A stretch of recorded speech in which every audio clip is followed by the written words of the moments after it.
Good morning, everyone. It's a new day in many, many senses.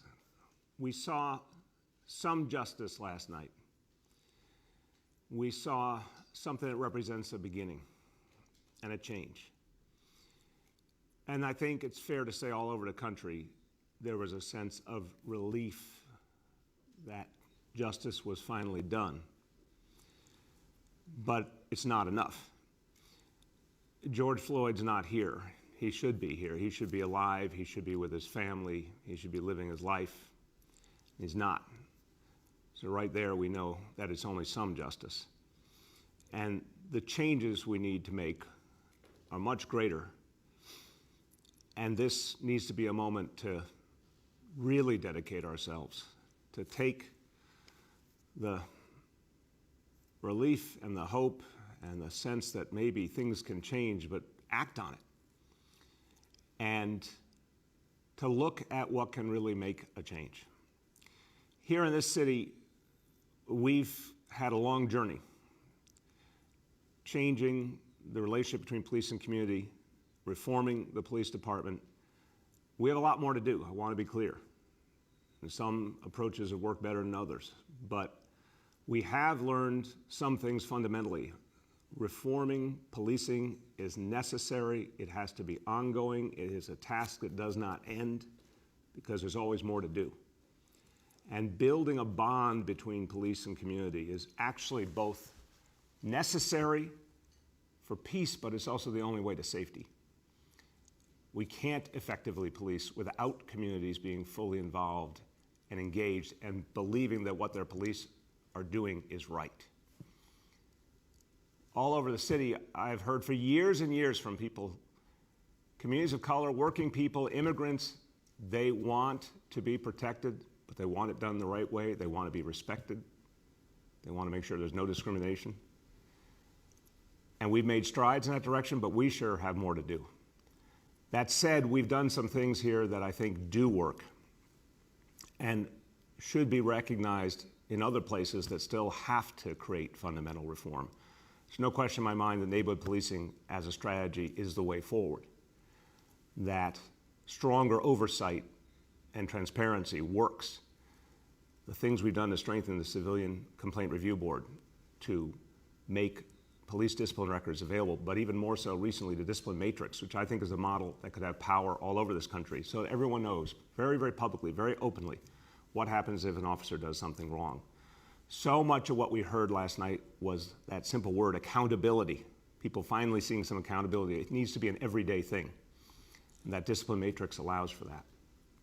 Retraining the police force. That happened here, every single officer, after the killing of Eric Garner. What that led to was an understanding that de-escalation has to be the approach always. Implicit bias training has to be the approach always. Right now, I think every police officer in America should be retrained to de-escalate conflict, to use the minimum of force, not what we've seen in so many horrible videos, the maximum of force, unnecessary force, reckless force. So the changes that we're making here, I really do think could be the basis of a lot of good other places as well.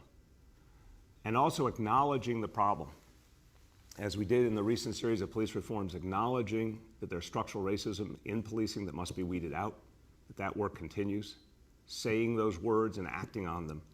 And the work we're going to do with our Racial Justice Commission, looking at our whole city government and our laws to recognize where there's institutional racism and very specifically identify it, renounce it, move forward with new laws, new policies. That's the work we're going to have to do every day from now on, so we never lose another George Floyd. We never have to wait on a jury verdict because the work has been done at the beginning. And there's never a moment like this again. So we feel relief, we feel hope, but I feel resolve, and I hope we all feel resolve to do a lot more to build from this moment. Okay. Let's talk about what we talk about every single day. How do we bring this city back? And the crucial role of vaccination in bringing this city back. Again, everyone, I want you to take this personally. You can help bring back New York City. You can be part of our recovery through the simple act of getting vaccinated. A lot of people out there have been waiting for a moment where it got easier. That's this moment right now. It's easy now. Literally, it's easy to get an appointment.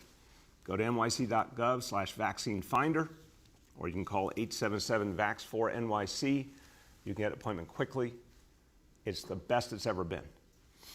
And more, we're using the walk-up approach. Currently, it's for folks 50 years old and older at 30-plus city vaccination sites. We're looking to expand that effort. We'll have more to say on that soon. But what could be easier than just walking in and getting the shot? We're going to have more and more sites near where you live, more and more pop-up sites at houses of worship and public housing. It's going to be easier and easier, and we're taking the vaccine to you. The vaccine bus is on the move. It'll be in Chinatown the next days, and then after that in Astoria, Queens. And the vaccine bus is the kind of approach that we're really excited about, because anything that brings the vaccine to the people, makes it easy, makes it visible, is helpful. So this is one of the approaches we're going to use more and more. So as we continue to move forward, we're going to continue to innovate and make vaccination as easy and convenient as possible. To date, 5,890,423 doses have been given. That's extraordinary, and that work continues every single day.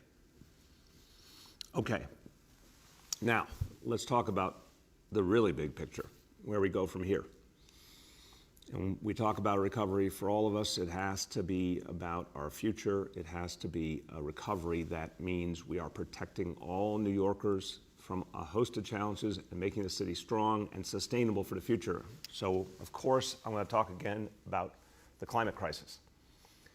This week, especially as we get ready for Earth Day tomorrow, we're thinking about the climate. And this is what we're going to be thinking about for years and years. COVID is going to recede. It's going to be less and less of what we think about by the end of this year. More and more of our attention is going to go into climate, where it needs to be. So all week we're talking about the future. The future is renewable energy. And the future is doing things we have not done before and challenging ourselves to go places that we haven't gone before. So today we're going to make a major advance in developing geothermal power right here in New York City. Literally power from the earth right beneath us that's going untapped, that we have to get to, because we need every form of renewable energy we can get our hands on. We have to strand the fossil fuels in the ground because they are a danger to us. We need every conceivable form of renewable energy, and some of it's right here. New York City has succeeded in building geothermal systems for individual buildings. You want examples? PS 62 on Staten Island, FDNY Rescue Company 2 in Brooklyn. There are buildings that are right now benefiting from geothermal power, and that's wonderful, but we're just scratching the surface. We need to make geothermal power a big part of what we do going forward. It has to reach tens of thousands of New Yorkers, ultimately hundreds of thousands of New Yorkers, in combination with wind and solar and hydro, all the things that will give us a green future. And by the way, as I talk about green, I will always say I am a firm believer in the Green New Deal. We have started our own New York City Green New Deal, and the Green New Deal includes a lot of jobs as we create that renewable energy. Paris, right now, has developed geothermal systems that serve over 40,000 Parisians. Toronto has a system that reaches about 180 buildings. America needs to catch up. It needs to invest in this possibility, and New York City is going to lead the way. So we're launching a pilot program right away to identify the best sites for large-scale geothermal energy in this city. And we believe that we could have as many as 130,000 buildings that could benefit from this approach. Thousands of blocks in this city that could benefit from this approach.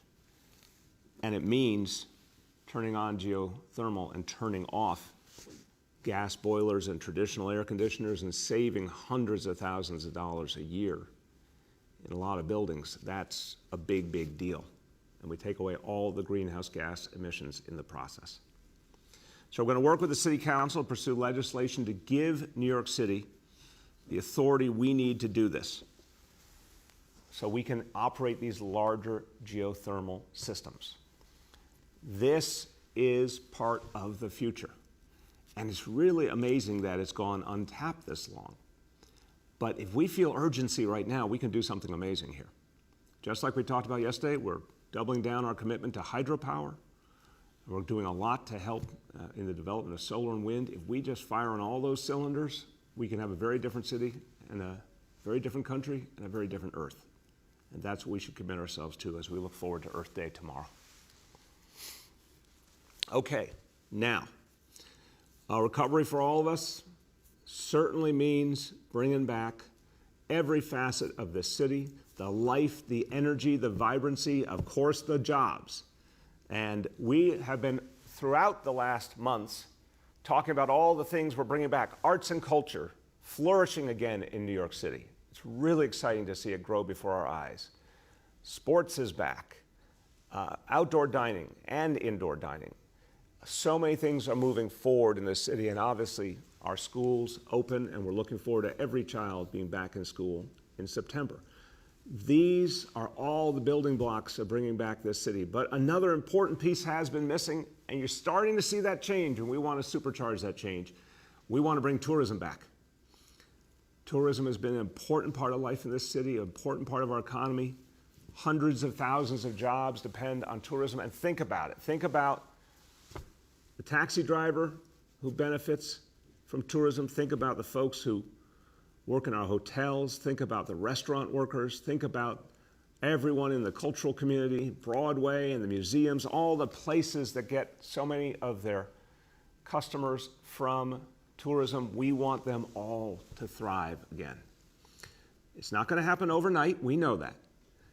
But it will happen. I don't have any doubt at all. 400,000 jobs connected to tourism before the pandemic. They will come back. We are absolutely certain that New York City will get all our jobs back and then proceed to set new records for jobs going forward. But these things don't happen on their own, so we have to make sure we spark it and we energize this effort. So today, we're going to spark our economic recovery with a new $30 million marketing campaign to bring back the tourists and to bring back all that they do to invest in this city, bring back the jobs. The campaign's called New York City Reawakens, and that's exactly what's happening. I tell you, when I go around this city, people keep commenting on it. They see more and more activity, more and more energy. New York City is reawakening. We need to celebrate it. We need to let people know we're open for business. It's safe. Come here, join this amazing moment. Come to this city that's been so heroic during this crisis. This will be the largest ever campaign to promote tourism in New York City. And it will remind people this is the place to be. There's no place else like it in the world.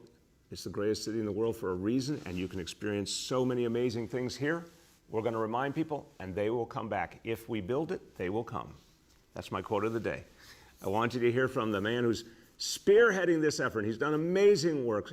Throughout the course of this administration, I've admired the work of Fred Dixon, leading NYC and Company, helping us set all-time records for tourism because of his amazing efforts and his team letting the world know why New York City is so special. Their messages have been heard literally in every corner of the world, and they will be again. My pleasure to introduce the CEO of NYC and Company, Fred Dixon. Good morning, Mr. Mayor, and thank you for having me on, and thank you for investing in the accelerated recovery and future of our city's tourism industry with this incredibly strong expression of confidence and support. We appreciate your incredible leadership here, and we could not undertake such an effort without your steadfast commitment. With this new funding, NYC and Company will be able to launch a major comprehensive marketing and advertising campaign in June, the likes we have never seen, with a strategic media plan spanning television, digital, out-of-home, content marketing, social media, and influencer activations to message that the city, all 5 boroughs, are open, vibrant, and ready to safely welcome back visitors and business events. More details about the elements of the campaign and creative elements, including the name, will be forthcoming. But what I can tell you is that it will be focused on Northeast regional and domestic travel more broadly to start. Domestic travel typically represents about 80% of our visitor volume in any given year. We will target leisure travelers as well as meeting and event planners in order to stimulate the group market and business travel, and that has been missing from our city for so long now. The campaign will also target international travel markets as those begin to open back up. And we'll know more about that as borders reopen and international travel resumes, but we will be poised as those opportunities present themselves. We're going to do all we can to accelerate tourism's recovery. And this campaign will help us do just that, ensuring that New York City remains one of the world's most aspirational destinations in what is sure to be an intense competitive environment for travelers and their spending as the nation opens back up. Additionally, and I'm excited to share this, in the run-up to the campaign in June, NYC & Company invites New Yorkers to begin taking an active role in recovery by inviting friends and family to plan a visit. A digital invitation titled "Wish You Were Here" in NYC is now live on our website at nycgo.com/NYCRSVP. In just a few easy steps, you can send a customized invitation to visit with links to neighborhood guides, a calendar of events and exhibitions, and deals throughout the 5 boroughs all year long. Research tells us that the first wave of travel will be primarily to reconnect with friends and loved ones.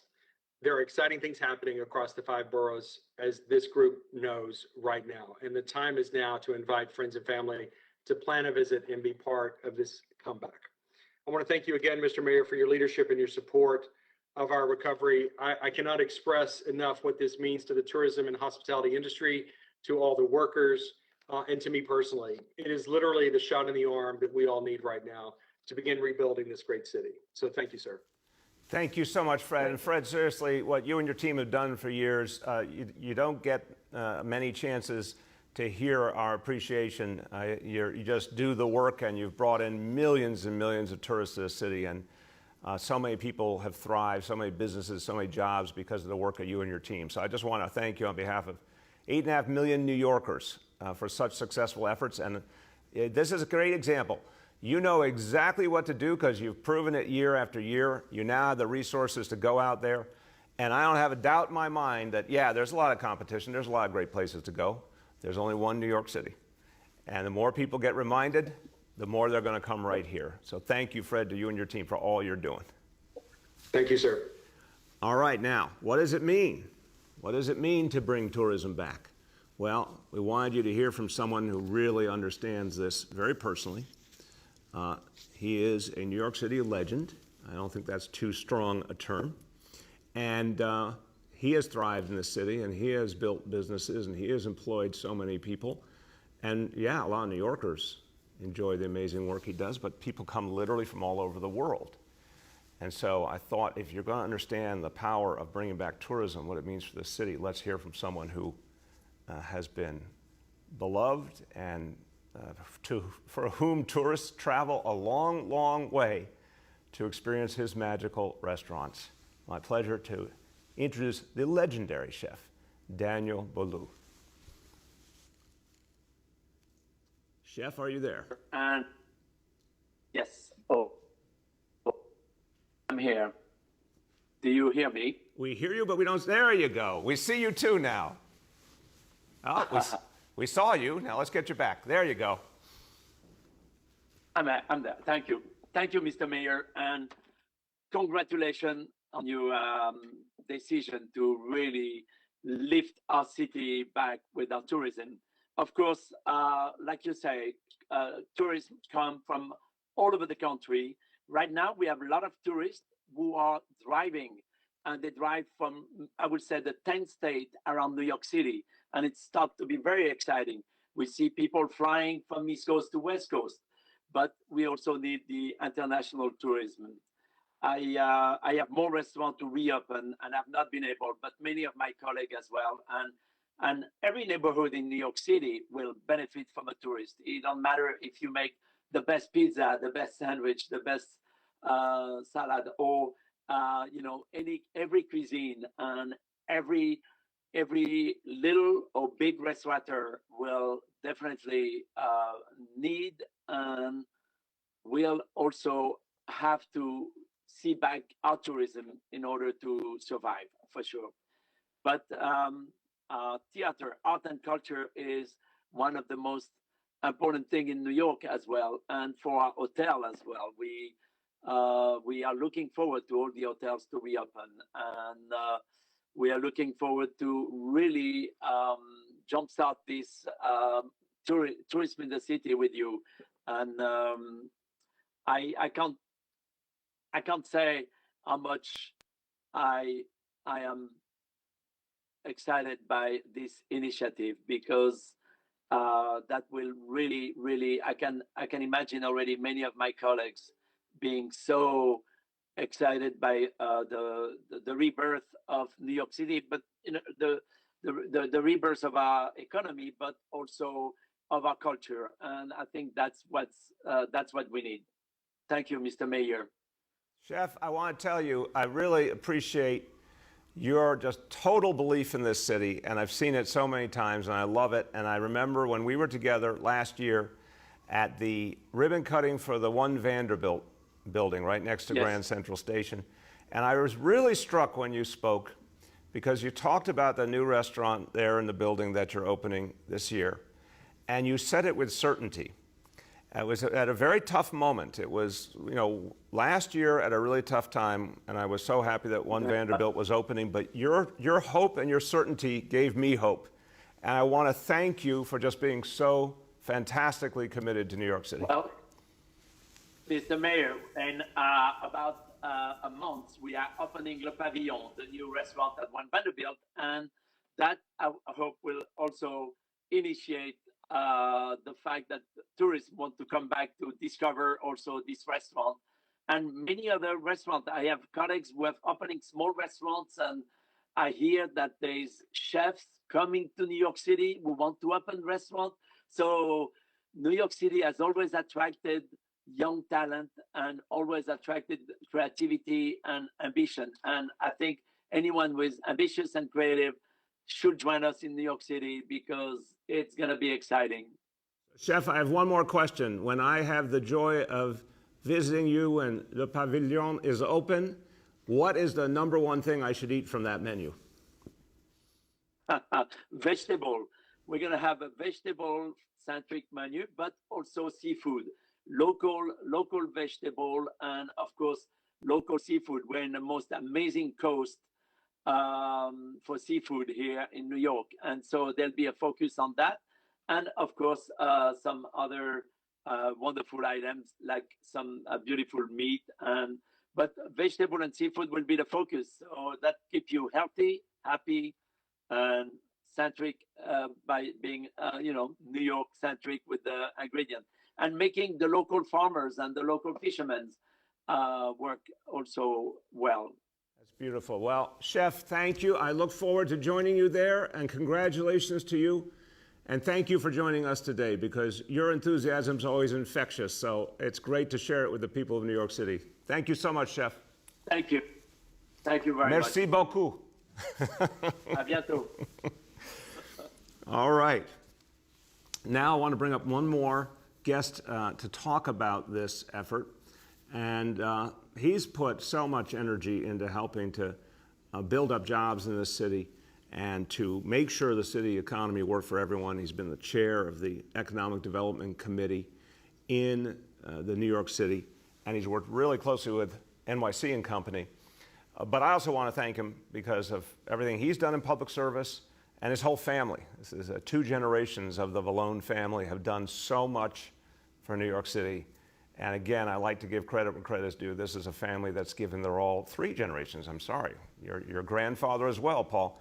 3 generations of the Vallone family have done so much for this city, and it's a beautiful story.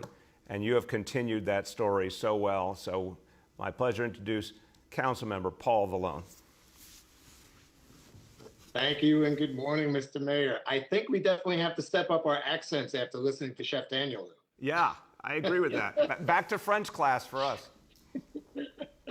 That's a hard act to follow. Eating vegetables? I thought we were going to have a little little bit more, but we'll have to step up our food there. Yes, good. One exciting day, and thank you, Mr. Mayor, for having me join your team today. I can feel it. I know you can feel it. I know New Yorkers can feel it. It truly is a new day, especially after what we all went through yesterday and have emerged today with new hope. This program and this announcement is exactly what we are all looking for. And we heard it from Fred Dixon and his great team at New York City and Company with his energy and enthusiasm. New York City, baby, is back, and this program is definitely what we need. So as chair of the Committee for Economic Development, I've stood with you, our speaker, Corey Johnson, and with Fred and his team at New York City and Company, always advancing, advocating, and acknowledging the pivotal impact that tourism has had on our Canadian small businesses. Your announcement and this major and first-time investment of $30 million to launch New York City shows the world that New York City is on the rebound and is open for business.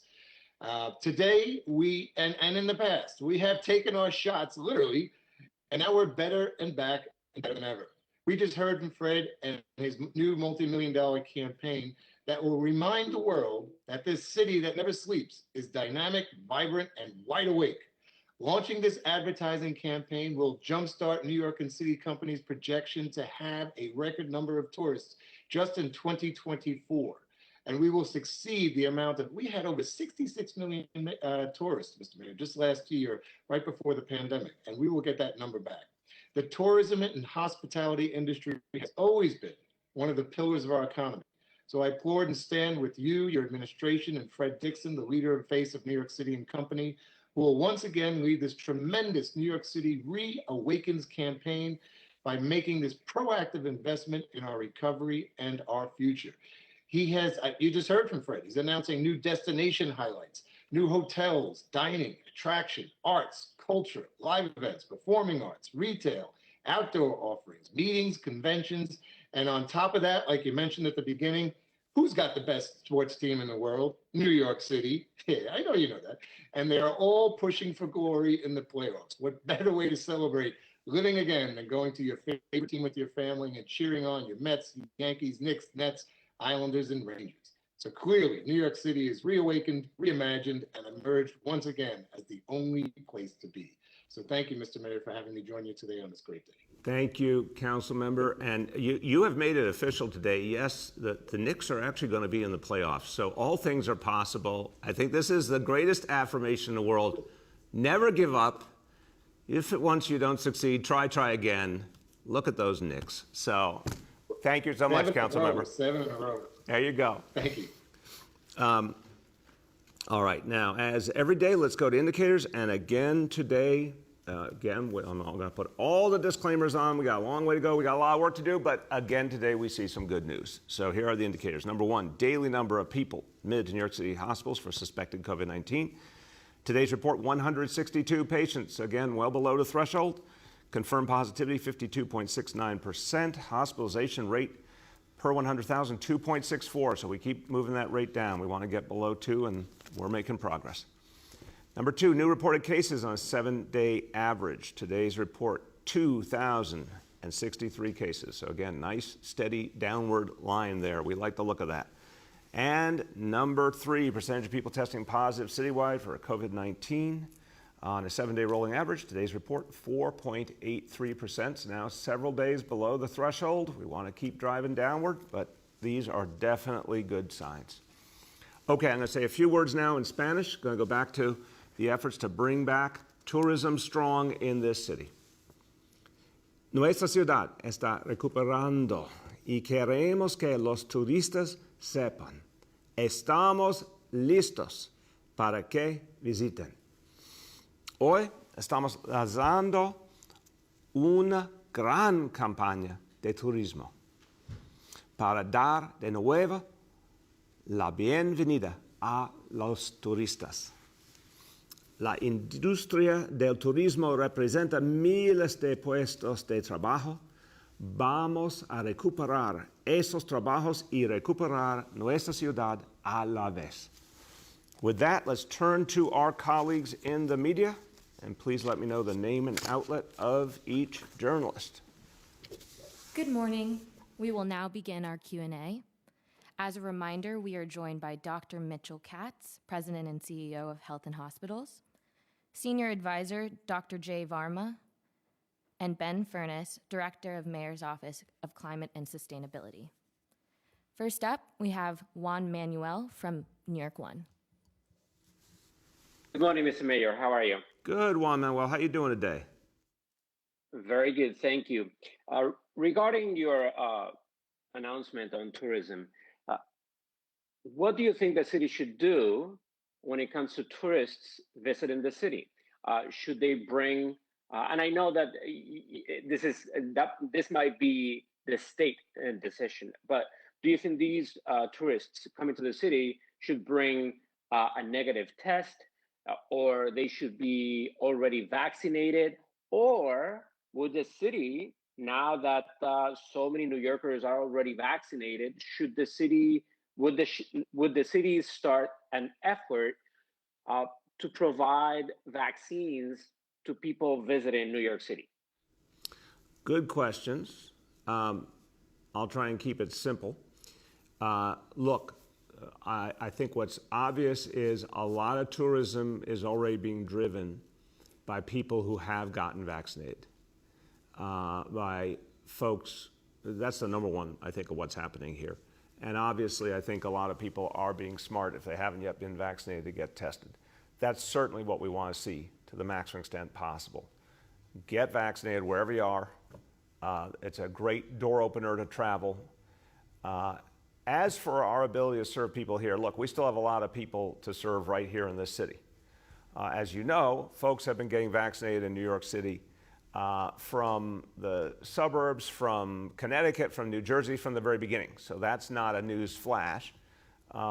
It's a good question how we want to handle and support tourists going forward. I'm hoping we'll have the ability to do that. But right now, job one is to focus on the millions of New Yorkers who still need to get vaccinated. That's the best thing for everyone. Go ahead, Juan Manuel. And are you getting worried the fact that right now it's so easy to get a vaccine, and you still have a lot of New Yorkers that apparently are not getting an appointment, or they are not even going to one of those sites if they are over 50 and walking and get vaccinated? Is it, given the fact that we are still getting at least 2,000 cases, that's a 7-day average of new cases, are you concerned that maybe there are some New Yorkers right now that they just don't want to get the shot? I'd say a couple different things, Juan Manuel. So right now, as of today, we've got about 3.2 million adults in this city who have received at least one dose. I think people who have received one dose, obviously overwhelmingly, are going to get the second dose. I think a lot more people are now coming forward to get vaccinated who haven't been vaccinated yet at all, because it's getting easy finally. This is a really new phenomenon. You know, a week ago, or a little more, it was really, really hard to get an appointment. So we've only gone a matter of days where it's finally easy to get an appointment. And we're seeing that that is helping a lot of people to finally come forward. The outreach efforts, everything we try, we find works. More grassroots sites works. Door-to-door works. Not having the need to have an appointment, just walk up, works. We're just going to apply those approaches more and more and more. So there's plenty of people out there that we can and will reach. I'm very, very confident we'll be able to get a lot more people. And the fact that it's easier is going to actually help us a lot. Go ahead. Next, we have Jeff Mays from the New York Times. Hey, good morning, Mr. Mayor. I'm not sure I appreciate your Knicks jokes, all right? But Wait. I know That was, Jeff, that was affirmational. I mean. It didn't sound that way to me. Okay, let me clarify, Jeff. This will not count as a question. I just need to say this. I actually am saying it with respect. We all know that history has not smiled on the recent New York Knicks, but this year's team is earning it. I'm tipping my cap. They're the real thing. So that's right. I'm glad you gave me an opportunity to clarify, Jeff. All right, good. Thank you. Appreciate that. Mayor, I have a question on behalf of one of my colleagues. The NYPD just cleared the officer who killed Kawasaki Trewick even though that officer failed to follow the de-escalation training that you have advocated for and cited as an example of police reform. Do you think that training does any good when there are no consequences for failing to follow that training? Jeff, I want to answer with the facts in front of me, and I don't want to, I have deep respect for you, but I don't want to accept those assumptions. I want to get briefed, and then I'll be happy to give you a fuller answer. To the bigger question, does de-escalation training have an impact? It has a massive impact. When you look at the last years, how many situations officers have de-escalated in that they would not have before if they hadn't had the training. It's very striking. And again, we all are obviously affected by tragedies in individual instances, but I'm talking about 35,000 officers, 365 days a year, working with 8.5 million people in this city.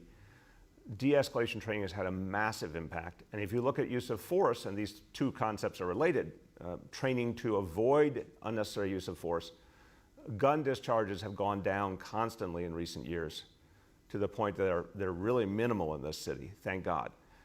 So by officers, I mean. So I do believe this training is very high impact. For this specific case, let me get a briefing and then I'll come back to you on that.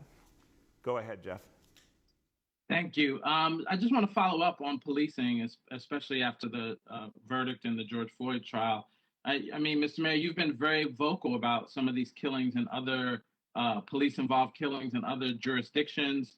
You condemned the death of George Floyd. You called Daunte Wright's death unbelievable. But at the same time, New York City has continued to suffer similar incidents where civilians are killed by police. I'm wondering, as you get towards the end of your term, do you believe you've moved the needle at all to end discriminatory policing? And I'm wondering, what advice would you give to your successor in order to help address this issue further? Yeah, again, Jeff, I would say the way you opened up that question, I don't think we're like other places at this point. I really don't. Have we had some horrible situations? Absolutely.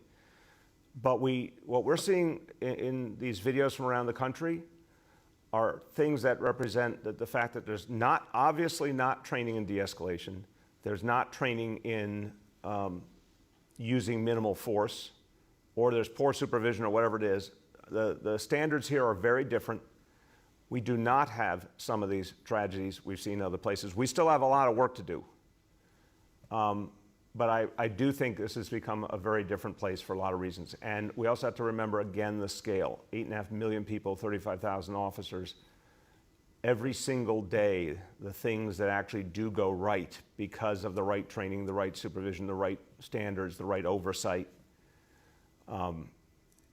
I want to give credit to that. But has we moved the needle? Unquestionably. The police force today is much more diverse than it was in terms of its composition. The leadership is much more diverse and will be more and more in the years ahead. We have the discipline matrix. We have a stronger CCRB. We have a fully retrained police force in de-escalation and implicit bias and reduced use of force. There's so many things that have changed. I'm always a little amazed, Jeff. I know your question is very earnest, but I'm amazed that these big structural changes occur and they're somehow hard for the sort of public discourse to take in. I heard from everyday people, they see the changes. I mean, obviously it began with ending stop and frisk, and I would hear constantly from young people and their families what a difference that made. But, we changed the approach to marijuana arrests years ago.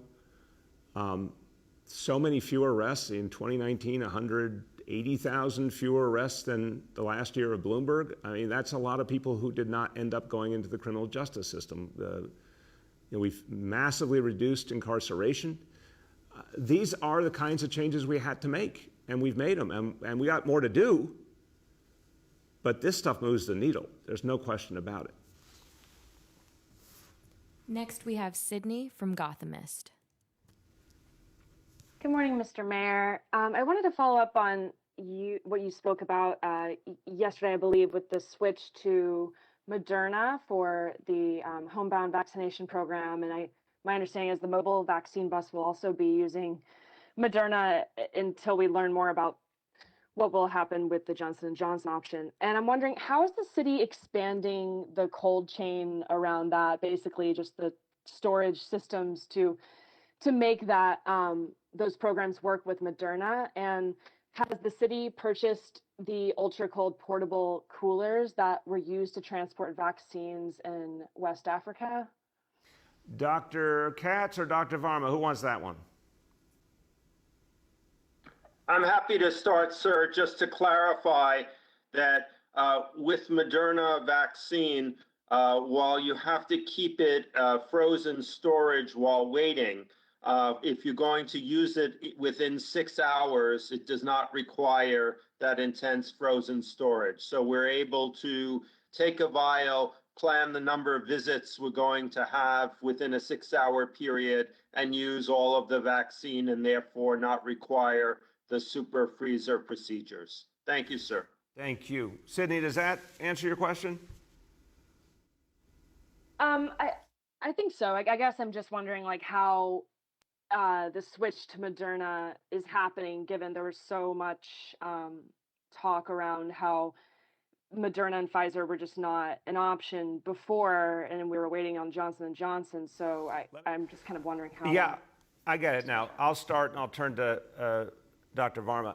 I think I'm getting this right as a layman, but Dr. Varma will be my expert witness here. Sydney, I think Johnson & Johnson is more usable. The refrigeration issue, but most especially the one shot, and that made it particularly helpful for the homebound program, and still we hope will again, because we still anticipate by the end of the week getting some guidance that will allow us to use it again with whatever appropriate warnings or restrictions. But I want to tell you, I was up in Co-op City in the Bronx, and I was talking to folks when we opened up that center there, that vaccination center, who came. And it was really striking to me. These are exactly the folks we wanted to reach. Working class folks, city employees, everyday New Yorkers, overwhelmingly people of color, and a number of folks in individual conversations said to me, "Oh, I'm here because it's one dose. I didn't want to deal with 2 doses. I just wanted to get it once and get it out of the way." And the Johnson & Johnson actually turned out to be a real selling point there. So I think it's really valuable as a tool because it's easier, but also because it's going to be more appealing to people. And for the homebound, it's just immensely better to not have to come back a second time because it takes so much effort to do the homebound, and it's so much better for the folks involved just to get it once. Jay, you want to add? Yeah, I would just add to give Sydney a little bit more technical information. There have been some changes in the way Moderna vaccine needs to be handled, what we refer to as unpunctured vials. And they can be stored at refrigeration temperatures for up to 30 days and don't require that ultra cold storage. So the main challenge has been that we designed our homebound program according to the J&J requirements because, of course, it is much more flexible overall, not just the single dose, but also the routine storage and handling. And so it did take us a little while to adjust our procedures to manage how we're going to administer the Moderna vaccine. But we are able to do that now and hope to continue to increase the numbers regularly. Thank you. Next, we have Sean from Daily News. Yeah, good morning, Mr. Mayor. How are you? Good, Sean. How you been? I'm doing well, doing well. I guess I wanted to pick up from where Jeff left off, just in the vein of police accountability you've been discussing. So yesterday, a Manhattan judge gave a possible start date for a judicial inquiry into Eric Garner's death. City lawyers have been pushing to get the judge to throw out the case. So I guess I want to ask, how can New Yorkers take your comments about police accountability just now seriously when you're trying to get an inquiry into Eric Garner's death dismissed? Jeff, Sean, this is about a case that obviously was acted on by the city of New York, where there was accountability. And I think the fact that that accountability happened is what matters here. It didn't happen from the U.S. Justice Department, which is something that continues to frustrate me, but it did happen here with the NYPD's process. So I think the fact is that the law department believes that the issues have been addressed and we're moving forward. Go ahead, Sean. Yeah, so thanks for that. I mean, I understand you may be called upon to testify if the case is allowed to proceed. Would you be willing to do so? Again, Sean, this is something I defer to the law department on, but I think there's a long-standing belief that there has to be a very, very careful approach to if and when a mayor ever gets involved in a court case. There are lawsuits and court actions hourly directed at the city of New York, and I think the law department's very wise assumption is that it's very, very rare, if ever, that a mayor gets involved in testimony. Go ahead. Next, we have Yehudit from Borough Park 24. Good morning, Mr. Mayor. How are you? Good. How you doing today? Good, thank you. So in Borough Park, there are low vaccination rates, partly because a great part of our population are young children, but also because there are WhatsApp messages, robocalls, and flyers circulating with vaccine misinformation. I was wondering whether you, Dr. Varmer, or Dr. Katz have any specific plans to fight fire with fire and provide more accurate information with accurate, reassuring, positive, encouraging vaccine information on WhatsApp, robocalls, and flyers, and also perhaps getting local rabbis and community leaders to help spread the message. I think that's a very, very important point, and I'm going to turn to Dr. Katz, who has spent a lot of time talking to leaders and members of the Orthodox community, and who is a proud son of Brooklyn, who's had a lot of personal connection to the community. And I think you're right. We've got to do more. We saw this with measles a couple of years ago, a lot of misinformation. We got to fight back the misinformation. The way we did it then was with community voices and with healthcare professionals from the community. So I think it's time to do that again. Dr. Katz, you want to speak to that? Yes, sir. Thank you so much. And I appreciate the question and the sentiment behind it. The rabbinic has been very responsible. In fact, they've censored some of their own members who suggested that vaccines were not a good idea because a basic tenet of Judaism is protection of life and protection of your community. And the vaccine does both of those things. So I think the overwhelming view of rabbis is that this is a very important intervention to have, and we'll, following what the mayor has said, we will double our efforts to counter the misinformation. Thank you. Thank you. Go ahead, Yehudit. Thank you. And then also, I think it was a few weeks ago, you introduced a city cleanup project citywide, and you talked about communities initiating their own cleanup projects. I was just wondering if you could be specific on the types of cleanup projects you had in mind that you would want communities to initiate or that other communities have done. Yeah, obviously we've got the City Cleanup Corps coming, which will go all over the city and work with community groups and, do everything from pick up litter to remove graffiti and create murals. I mean, a whole host of things. But we also see community groups just doing their own cleanups, and we want to support them and work with them, whether it means connecting them with the Cleanup Corps as it grows, or sometimes sanitation departments supporting those efforts. A lot of people are just pitching in, and there's tremendous energy and recognition that, cleaning up is part of our renewal and part of our moving forward. So definitely community groups that want to work with us, we want to connect them with the Cleanup Corps, connect them with the sanitation department, help them make things happen. Next, we have Henry Goldman from Bloomberg. Hello, Mr. Mayor. How are you doing today? I am doing well. Henry, how are you? I'm doing okay. You seem to be in a much happier frame of mind these days. Well, there's a lot of good stuff happening, and a lot of people are working together. Those are kinds of things that make me happy, Henry. All right. Well, that's a reasonable response.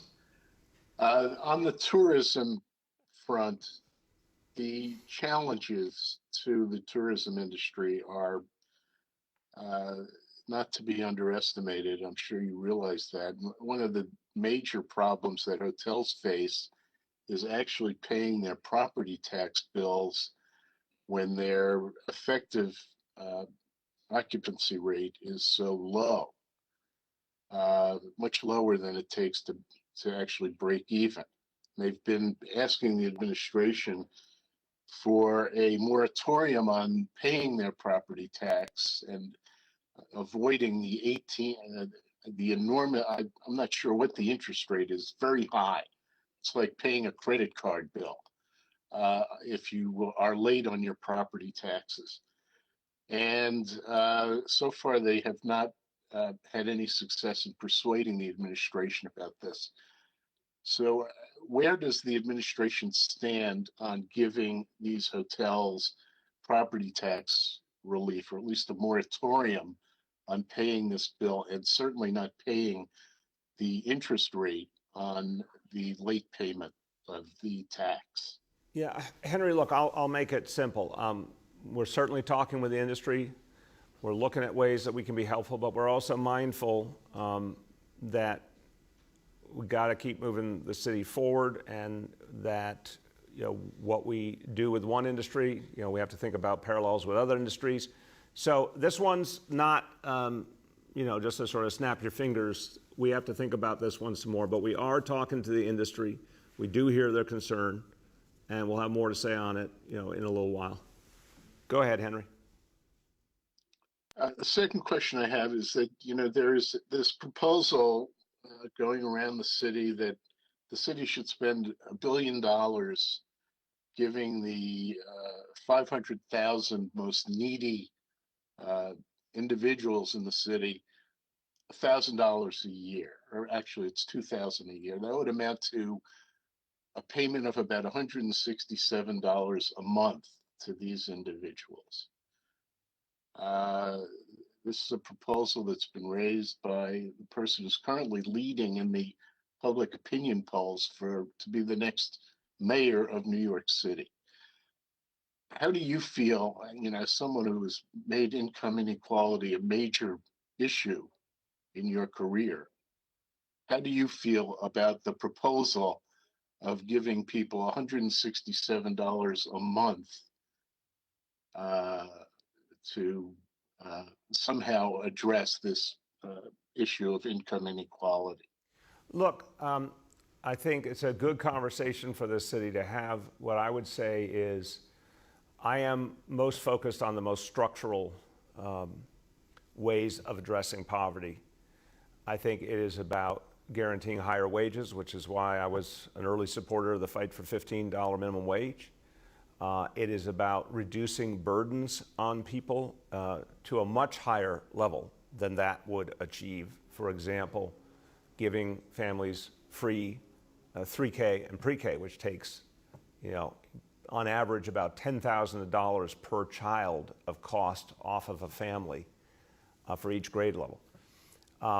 Free after-school programs, which we deepened quite a bit. Things like paid sick days. I mean, there's so many other things I think are structural that I would put the focus on, that there's a lot more work to be done on. And obviously EITC is another great tool.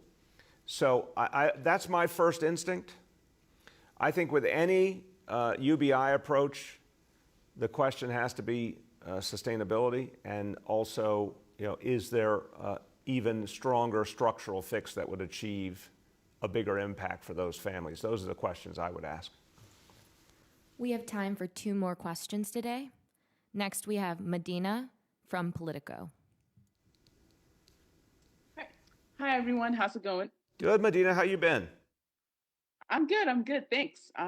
So my first question, since you're opening this geothermal pilot, would you support Bruce Teitelbaum's proposal to bring a green energy hub, including geothermal, at the Amazon site, the one that was meant to be built in Queens? We are looking, I don't know everything about that proposal, Medina, but I can say that what we're looking for in terms of a center to focus on climate and to create solutions and advocacy and research is really Governor's Island. I'm very, very excited. You're going to be seeing a lot more on that in the coming months.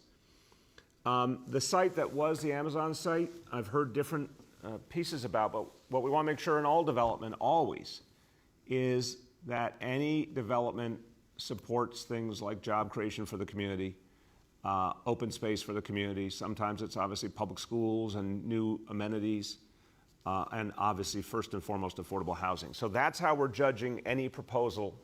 I haven't seen that proposal lately, but that's how we're judging every proposal. Go ahead, Medina. Right. So, one of the mayoral candidates, Catherine Garcia, called on you today to expand the city's organics recycling program and make it permanent and mandatory. Could you respond to that? Is that something you would consider doing or supporting? We're going to be speaking more about organics in the coming days.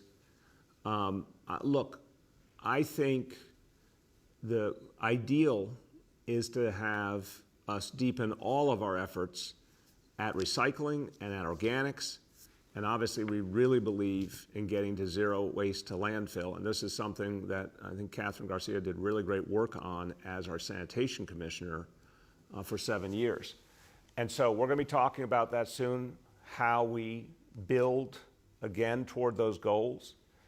I think the question of mandatory to me is a challenging one in terms of what we can ask of people and what's going to work.